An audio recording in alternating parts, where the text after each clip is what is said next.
Hello friends, good morning all of you. आज का हमारा टॉपिक है भारत का नियंत्रक एवं महालेखा परीक्षक।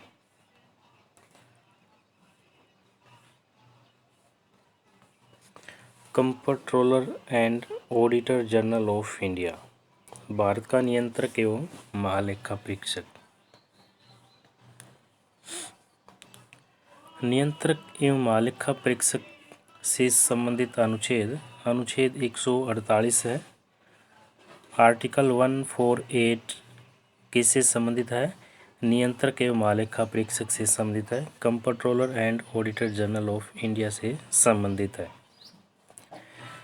भारत के संविधान के अनुच्छेद 148 में नियंत्रक एवं महालेखा परीक्षक, जिसे महालेखा परीक्षक भी कहा जाता है, के पद की व्यवस्था की गई है।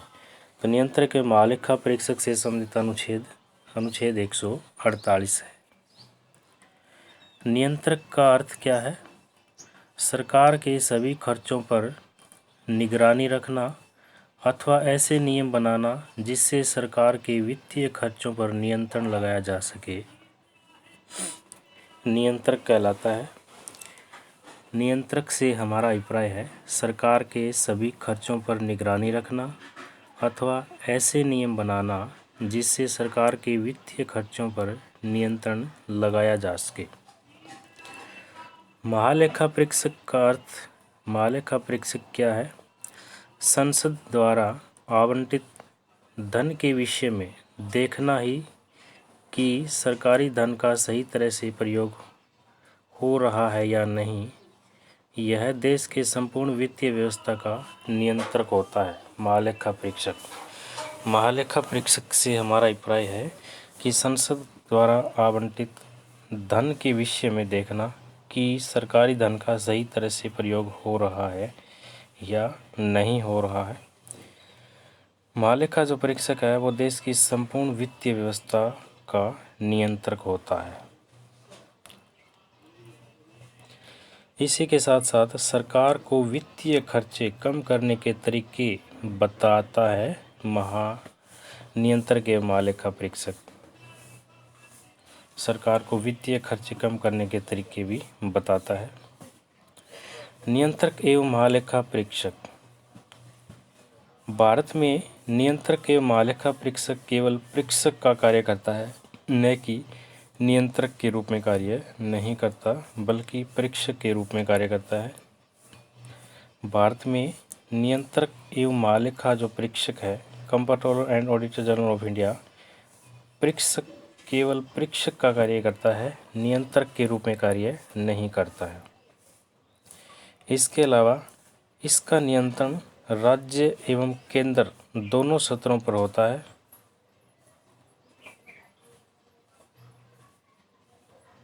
इसका नियंत्रण राज्य एवं केंद्र दोनों स्तरों पर होता है। इसका कर्तव्य होता है कि भारत के संविधान एवं संसद की विधि के तहत वित्तीय प्रशासन को संभाले। डॉक्टर भीमराव अम्बेडकर ने कहा था कि नियंत्रक महालेखा परीक्षक भारतीय संविधान के तहत सबसे महत्वपूर्ण अधिकारी होता है। डॉक्टर भीमराव अम्बेडकर के अनुसार नियंत्रक महालेखा परीक्षक भारतीय संविधान के तहत सबसे महत्वपूर्ण अधिकारी होता है और नियंत्रक एवं महालेखा परीक्षक से संबंधित अनुच्छेद 148 है। यह लोकतांत्रिक व्यवस्था में भारत सरकार के रक्षकों में से एक होगा। इन रक्षकों में उच्चतम न्यायालय, निर्वाचन आयोग एवं संघ लोक सेवा आयोग भी शामिल है। नियुक्ति, नियंत्रक एवं महालेखा परीक्षक की नियुक्ति किसके द्वारा की जाती है? नियंत्रक एवं महालेखा परीक्षक की नियुक्ति राष्ट्रपति के द्वारा की जाती है। प्रेसिडेंट नियंत्रक एवं महालेखा परीक्षक की नियुक्ति करता है। कार्यकाल क्या होता है? ट्यूनर क्या है? नियंत्रक एवं महालेखा परीक्षक का कार्यकाल 6 वर्ष होता है। अपने पद पर 6 वर्ष तक बने रहते हैं या 65 वर्ष तक, जो भी पहले हो।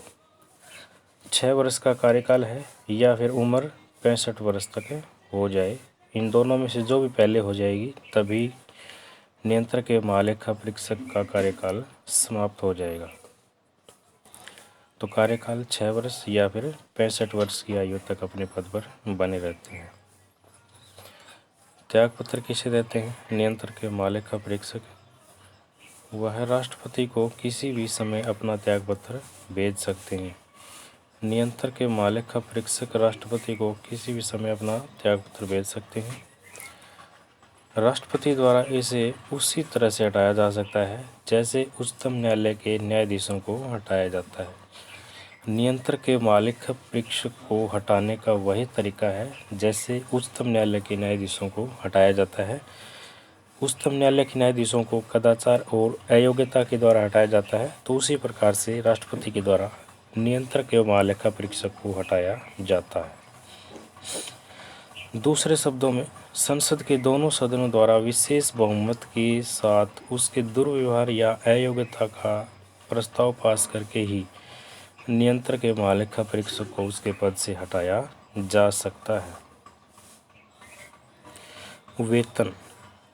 वेतन कितना है? कैग का। नियंत्रक एवं महालेखा परीक्षक को शॉर्ट में कैग भी कह सकते हैं, comptroller auditor and auditor general of India. तो वेतन कितना होता है कैग का? संविधान की 3री अनुसूची जो किससे संबंधित है? वेतन से संबंधित है। भारतीय संविधान में 12 अनुसूचियां हैं। पहले 8 अनुसूचियां थी, वर्तमान में भारतीय संविधान में 12 अनुसूचियां हैं।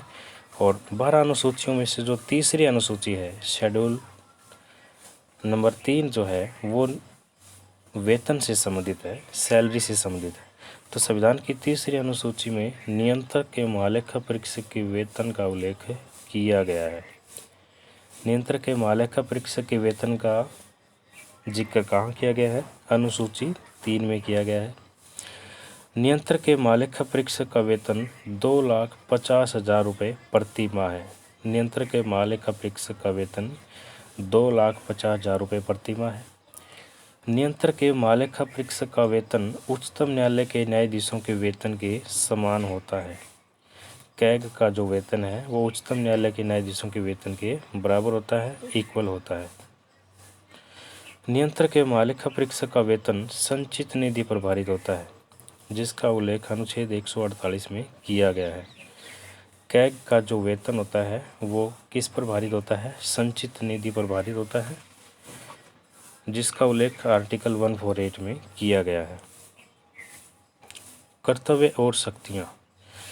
कैग के क्या कर्तव्य हैं? कैग की शक्तियाँ कौन कौन सी हैं? संसद एवं संविधान द्वारा स्थापित नियंत्रक एवं महालेखा परीक्षक के कार्य एवं कर्तव्य निम्नलिखित है। पार्लियामेंट ने और कॉन्स्टिट्यूशन ने कैग के जो कर्तव्य और कार्यों का जिक्र किया गया है वो इस प्रकार से है।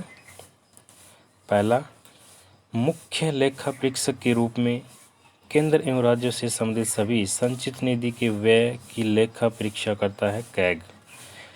कैग का पहला मुख्य कार्य है कि मुख्य लेखा परीक्षक के रूप में केंद्र एवं राज्य से संबंधित सभी संचित निधि के व्यय की लेखा परीक्षा कैग के द्वारा की जाती है। ये कैग का मुख्य कार्य है। इसी के साथ साथ वह भारत की संचित निधि और आकस्मिकता निधि से संबंधित सभी व्यय की लेखा परीक्षा भी करता है। भारत की संचित निधि और आकस्मिकता निधि से संबंधित जो व्यय है उनका लेखा परीक्षा जो है वो कैग के द्वारा किया जाता है। इसके अलावा वह केंद्र सरकार और राज्य सरकारों के किसी विभाग द्वारा सभी ट्रेडिंग, विनिर्माण लाभ और हानि की लेखा परीक्षा, ऑडिट का काम भी कैग के द्वारा किया जाता है।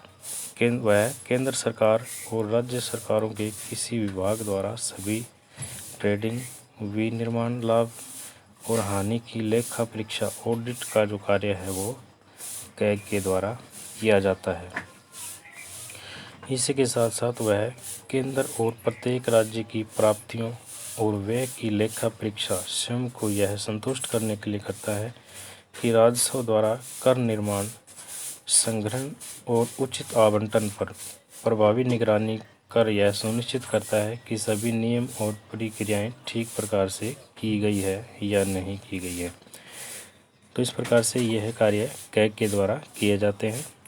इसके अलावा वह निम्नलिखित प्राप्तियों और व्यय का लेखा परीक्षण भी करता है। कैग निम्नलिखित प्राप्तियों और व्यय का लेखा परीक्षण करता है, जिसमें शामिल है ये सभी संस्थाएं एवं अथॉरिटी प्राधिकरण जिन्हें केंद्र या राज्य सरकारों से अनुदान मिलता है।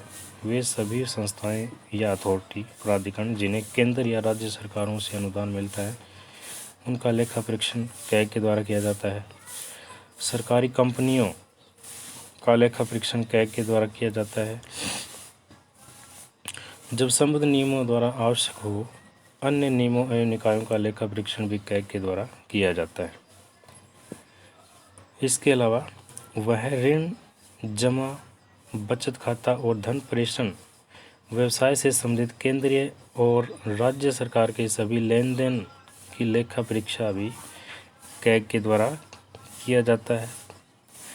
कैग वह राष्ट्रपति को इस संबंध में सलाह दे सकता है कि केंद्र और राज्यों के लेखा को किस प्रस्ताव में रखे जाने चाहिए। कैग राष्ट्रपति को इस संबंध में भी सलाह देता है कि केंद्र और राज्यों के लेखा को किस प्रारूप में रखे जाएं। यह कार्य भी कैग करता है।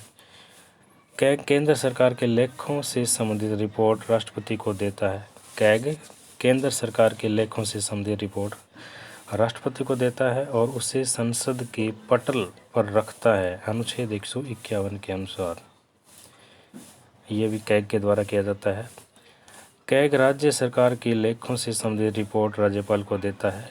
कैग राज्य सरकार के लेखों से संबंधित रिपोर्ट किसको भेजता है? राज्यपाल को देता है और उसे विधानमंडल के पटल पर रखवाने का काम करता है, आर्टिकल 151 के अनुसार। इसी के साथ साथ वह किसी कर या शुल्क की शुद्ध आगामों का निर्धारण और प्रमाणन करता है। कैग के द्वारा यह भी किया जाता है कि किसी कर या शुल्क की शुद्ध आगामों का निर्धारण और प्रमाणन किया जाता है। अनुच्छेद 279 में उसका जिक्र किया गया है।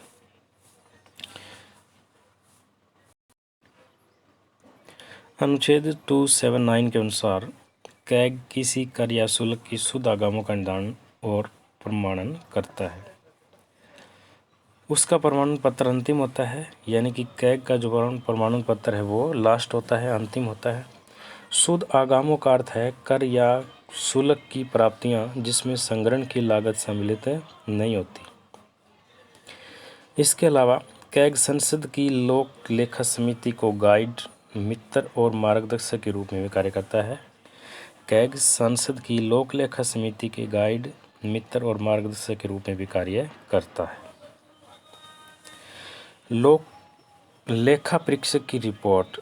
लेखा परीक्षक की रिपोर्ट नियंत्रक लेखा परीक्षक के द्वारा अपनी रिपोर्ट राष्ट्रपति को सौंपी जाती है। कैग जो है वो अपनी रिपोर्ट किनको सौंपता है? राष्ट्रपति को सौंपता है। नियंत्रक लेखा परीक्षक के द्वारा अपनी रिपोर्ट राष्ट्रपति को सौंपी जाती है। राष्ट्रपति के द्वारा इसे संसद के समक्ष रखवाया जाता है, आर्टिकल 151 के अनुसार। राष्ट्रपति के द्वारा इसे संसद के समक्ष प्रस्तुत किया जाता है। भारत में संघ और राज्यों के लिए एक ही लेखा परीक्षक है। भारत में संघ और राज्यों के लिए एक ही लेखा परीक्षक है, अलग अलग लेखा परीक्षक की व्यवस्था नहीं है। राज्यों से संबंधित रिपोर्ट लेखा परीक्षक प्रत्येक राज्यों के राज्यपाल को सौंपता है और राज्यपाल इसे रिपोर्ट को विधानसभा के समक्ष रखवाता है, आर्टिकल 151 के अनुसार। राज्यों से संबंधित जो रिपोर्ट है लेखा परीक्षक प्रत्येक राज्य के राज्यपाल को सौंपता है और राज्यपाल इस रिपोर्ट को कहाँ रखवाता है? विधानसभा के समक्ष रखवाता है, आर्टिकल 151 के अनुसार। कैग की भूमिका क्या रहती है? कंप्ट्रोलर एंड ऑडिटर जनरल की क्या भूमिका है? वित्तीय प्रशासन के क्षेत्र में भारत के संविधान एवं संसदीय विधि के रक्षा के लिए महालेखा परीक्षक ही उत्तरदायी होता है। महालेखा परीक्षक वित्तीय प्रशासन के क्षेत्र में भारत के संविधान एवं संसदीय विधि की रक्षा के लिए कैग ही उत्तरदायी होता है, रिस्पॉन्सिबल होता है। इसके अलावा कार्यकारी अर्थात मंत्रिपरिषद की संसद के प्रति वित्तीय प्रशासन का उत्तरदायित्व भी कैग की लेखा परीक्षक रिपोर्टों के माध्यम से ही सुनिश्चित किया जाता है। ये भी कैग की भूमिका रहती है कि कार्यकारी अर्थात मंत्रिपरिषद की संसद के प्रति जो वित्तीय प्रशासन का उत्तरदायित्व भी कैग की लेखा परीक्षक रिपोर्ट के माध्यम से ही सुनिश्चित किया जाता है। इसके अलावा महालेखा परीक्षक संसद का एजेंट होता है। महालेखा जो परीक्षक है कैग है वो संसद का क्या होता है, एजेंट होता है और उसी के माध्यम से खर्चों का लेखा परीक्षण करता है। इस तरह वह केवल संसद के प्रति ही जिम्मेदार होता है। महालेखा परीक्षक नियंत्रक एवं परीक्षक कैग को खर्चों की लेखा परीक्षा में प्राप्तियों, भंडारों तथा स्टॉक की लेखा परीक्षों की तुलना में कहीं अधिक स्वतंत्रता होती है। उसे अन्य लेखा परीक्षों को पूरा करने के लिए कार्यकारी सरकार की स्वीकृति लेनी पड़ती है। इसी के साथ साथ कैग को यह भी निर्धारण करना होता है कि विधिक रूप में जिस काम के लिए धन दिया गया था वह उसी काम या सेवा के लिए प्रयोग किया गया है या नहीं। इस रूप में भी कैग की महत्वपूर्ण भूमिका रहती है कि कैग यह निर्धारित करता है कि विधिक रूप में जिस काम के लिए जो धन दिया गया था उसी काम या सेवा के लिए प्रयोग किया गया है या नहीं किया गया है। ये भी विशेष भूमिका के रूप में कैग का जो कार्य है। इसके साथ साथ इस विधिक और विनियामक लेखा परीक्षक के अतिरिक्त कैग औचित्य लेखा परीक्षा भी करता है, अर्थात वह सरकारी व्यय की तर्कसंगतता, निष्ठा और मितव्ययता की भी जांच करता है और ऐसे व्यय की व्यर्थता और दिखाने पर टिप्पणी भी करता है। कैग के द्वारा सरकारी व्यय की तर्कसंगतता, निष्ठा और मितव्ययता की भी जांच की जाती है। इसमें भी कैग की विशेष भूमिका रहती है। इसी के साथ साथ गुप्त सेवा व्यय कैग की लेखा परीक्षा भूमिका पर सीमाएं निर्धारित करता है। इस संबंध में कैग कार्यकारी एजेंसियों द्वारा किए गए व्यय के ब्यौरे नहीं मांग सकता, परंतु सक्षम प्रशासनिक पदाधिकारी से प्रमाण पत्र को स्वीकार करना होता है कि वह इस प्राधिकार के अंतर्गत किया गया है कि नहीं किया गया है।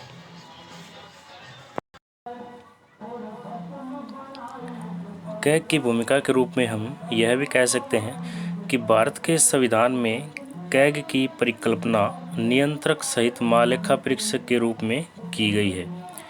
यद्यपि व्यवहार में कैग केवल महालेखा परीक्षक की भूमिका का ही निर्वाह कर रहा है। दूसरे शब्दों में अगर हम कहें तो कैग का भारत की संचित निधि से धन निकासी पर कोई भी नियंत्रण नहीं है और अनेक विभाग जो है वो कैग के प्राधिकार के बिना चेक जारी कर धन की निकासी कर सकते हैं। कैग की भूमिका व्यय होने के बाद केवल लेखा परीक्षा की अवस्था में ही होती है।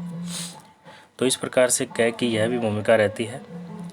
इसके अलावा इस संबंध में भारत के कैग की भूमिका ब्रिटेन के कैग, जिसके पास नियंत्रक सहित महालेखा परीक्षक की शक्तियों से बिल्कुल भिन्न है। दूसरे शब्दों में कार्यकारिणी लोक राजकोष से केवल कैग की स्वीकृति से धन निकाल सकती है। कैग एवं लोक लेखा समिति। कैग एवं लोक लेखा समिति। कैग अपनी लेखा परीक्षण रिपोर्ट राष्ट्रपति को सौंपता है तथा राष्ट्रपति उसे संसद के पटल पर रखवाता है और संसद के द्वारा कैग की रिपोर्ट को लोक लेखा समिति को सौंप दिया जाता है। कैग अपनी लेखा परीक्षण रिपोर्ट राष्ट्रपति को सौंपता है और राष्ट्रपति उसे संसद के पटल पर रखवाता है और संसद के द्वारा कैग की रिपोर्ट को लोक लेखा समिति को सौंप दिया जाता है। लोक लेखा समिति द्वारा कैग की रिपोर्ट को सरलीकृत किया जाता है और इसके निष्कर्षों से संसद विधानमंडल को अवगत कराया जाता है।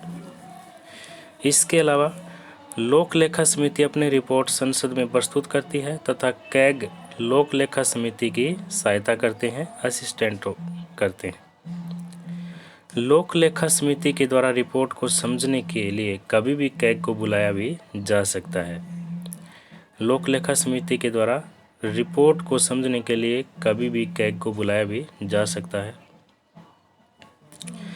कैग की रिपोर्ट तकनीकी किस्म की होती है, इसलिए लोक लेखा समिति के द्वारा इसे सरल बनाया जाता है और इसके बाद उसे सांसद के समक्ष प्रस्तुत किया जाता है। कैग की स्वतंत्रता। कैग की स्वतंत्रताएं क्या क्या है? नियंत्रक एवं महालेखा परीक्षक की स्वतंत्रता एवं सुरक्षा सुनिश्चित करने के लिए संविधान में निम्नलिखित व्यवस्थाएं की गई है। इससे कार्यकाल की सुरक्षा मुहैया कराई गई है। कैग को कार्यकाल की सुरक्षा मुहैया कराई गई है। इसे केवल राष्ट्रपति द्वारा संविधान में उल्लिखित कार्रवाई के जरिए ही हटाया जा सकता है। इस तरह यह राष्ट्रपति के प्रसाद पर्यंत पद पर नहीं रहता, यद्यपि इसकी नियुक्ति राष्ट्रपति के द्वारा की जाती है, लेकिन फिर भी कैग जो है वो राष्ट्रपति के प्रसाद पर्यंत अपने पद पर नहीं रहता। प्रसाद पर्यंत पद से हमारा अभिप्राय है कि राष्ट्रपति जब चाहे किसी व्यक्ति को हटा दे, जैसे कि राज्यपाल राष्ट्रपति के प्रसाद पर्यंत अपने पद पर रहता है, राष्ट्रपति जब चाहे राज्यपाल को हटा सकता है, लेकिन कैग के मामले में ऐसा नहीं है। कैग राष्ट्रपति के प्रसाद पर्यंत अपने पद पर नहीं रहता है, बल्कि कैग को उच्चतम न्यायालय के जो न्यायाधीशों को हटाने का तरीका है उसी तरीके से हटाया जाता है। यह अपना पद छोड़ने के बाद किसी अन्य पद, चाहे वह भारत सरकार का हो या राज्य सरकार का, ग्रहण नहीं कर सकता। कैग अगर अपना पद छोड़ देता है तो उसके बाद भारत सरकार या राज्य सरकार का कोई भी पद ग्रहण नहीं कर सकता।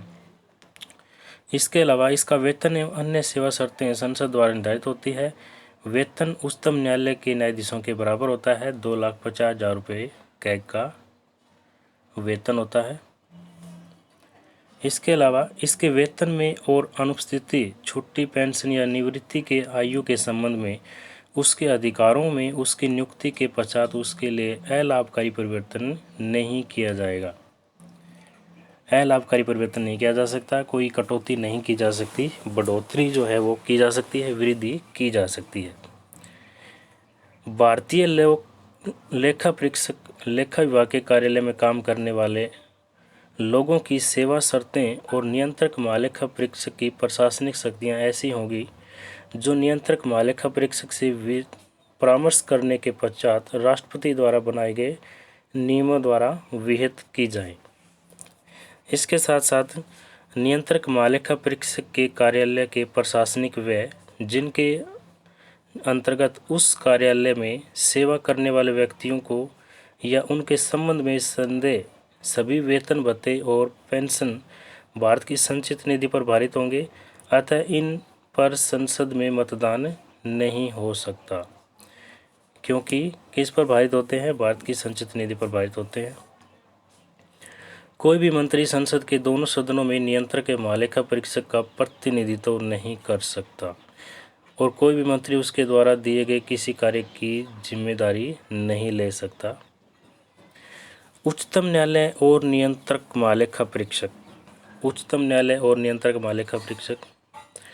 भारतीय संविधान में उच्चतम न्यायालय, नियंत्रक के महालेखा परीक्षक तथा निर्वाचन आयोग के कार्य एक दूसरे के पूरक हैं और उच्चतम न्यायालय के द्वारा नियंत्रक के महालेखा परीक्षक को प्रभावशाली बनाया गया है। नियंत्रक के महालेखा परीक्षक रिपोर्ट अनुशंसात्मक होती है, इसीलिए इस रिपोर्ट के आधार पर किसी भी व्यक्ति के विरुद्ध न्यायालय में कोई कार्यवाही संभव नहीं है, परंतु परीक्षक की रिपोर्ट के आधार पर उच्चतम न्यायालय में जनहित याचिका प्रस्तुत की जा सकती है। और न्यायालय के द्वारा कोयले आवंटन और स्पेक्ट्रम में आवंटन को रद्द कर दिया गया, इसी आधार पर रद्द कर दिया गया था। इसके अलावा नियंत्रक के महालेखा परीक्षक की बढ़ती हुई शक्तियों में उस न्यायालय का अत्यधिक योगदान रहता है। तो उच्चतम न्यायालय और नियंत्रक महालेखा परीक्षक में ये संबंध है। अनेक विवाद भी रहे हैं, कैग जो है अनेक विवादों में रहा है। वर्तमान में नियंत्रक एवं महालेखा परीक्षक के द्वारा कुछ मामलों पर अनुमानित घाटे की बात की जा रही है और आजकल विवाद का मूल कारण बना चीन में 2G स्पेक्ट्रम विवाद प्रमुख है। 2G स्पेक्ट्रम आवंटन वर्ष 2008 में पहले आओ पहले पाओ के आधार पर ही किया गया था, परंतु कैग का मानना था कि यदि यह आवंटन नीलामी प्रक्रिया के आधार पर किया गया होता तो सरकार को लगभग 1,70,000 करोड़ का लाभ होता, जो कि अनुमानों पर आधारित जांच थी। कैग ने अपनी परंपरागत भूमिका से आगे बढ़कर कार्य किया और नीति निर्माण के मामलों में भी हस्तक्षेप किया। जबकि नीति निर्माण सरकार का विशेष अधिकार है, कैग ने सरकार के 2G स्पेक्ट्रम मामले में भी पहले पाव की प्रक्रिया में कमी को बताया और इसे सरकार को घाटा होगा, यह भी उन्होंने बताया।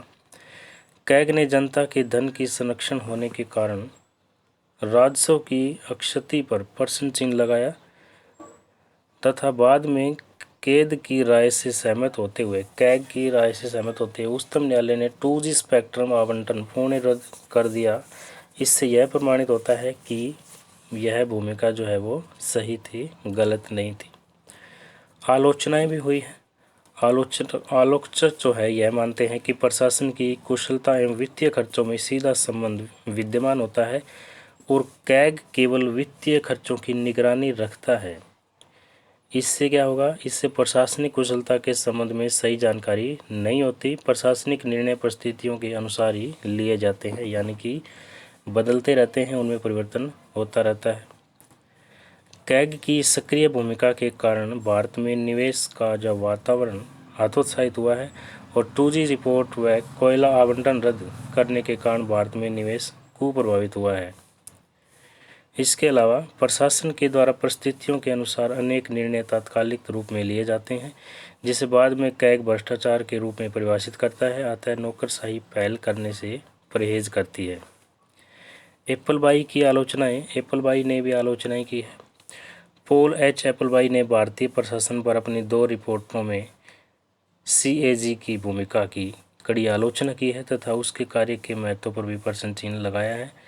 उसने राय दी कि कैग को लेखा परीक्षक के दायित्व से मुक्त कर देना चाहिए। भारतीय लेखा परीक्षक की उनकी आलोचनाओं में निम्नलिखित जो बिंदु है वो शामिल थे, जिनमें शामिल है कि भारत में कैग का कार्य वास्तव में औपनिवेशिक शासन की एक विरासत के रूप में है। आज कैग निर्णय लेने तथा काम करने की बढ़ती अनिच्छा का प्राथमिक कारण है। लेखा परीक्षा का दमनात्मक तथा नकारात्मक प्रभाव भी देखा जा सकता है। संसद की लेखा परीक्षक को संसदीय दायित्वों के महत्व को बढ़ा चढ़ाकर देखा जाता है, इसलिए संसद कैग के कार्यों को परिभाषित करने में विफल रही है, जैसा कि संविधान में उससे उपेक्षा की गई है। वास्तव में कैग का कार्य बहुत ही महत्वपूर्ण नहीं है। लेखा परीक्षक अच्छे प्रशासन के बारे में न तो जानते हैं, न ही उनसे ऐसी अपेक्षा की जाती है। ये पॉल एच एप्पलबाई के द्वारा आलोचनाएं की गई है। इसके साथ साथ लेखा परीक्षक जानते हैं कि लेखा परीक्षक क्या होती है, लेकिन यह प्रशासन नहीं है। यह आवश्यक है, किंतु यह एक अत्यंत नीरस तथा सीमित परिप्रेक्ष्य एवं सीमित उपयोगिता वाला कार्य है। इसके साथ साथ किसी विभाग का उप सचिव अपने विभाग की समस्याओं के बारे में कैग तथा उनके समस्त कर्मचारियों से ज़्यादा जानता है। निष्कर्ष के तौर पर हम कह सकते हैं कि कैग को सरकार के धन की रखवाली की सबसे बड़ी संवैधानिक संस्था का दर्जा प्राप्त है, अर्थात कैग की भूमिका जनता के पैसे के रक्षक के रूप में है। कार्यपालिका के वित्तीय खर्च को विधायिका के समक्ष नियंत्रित करना।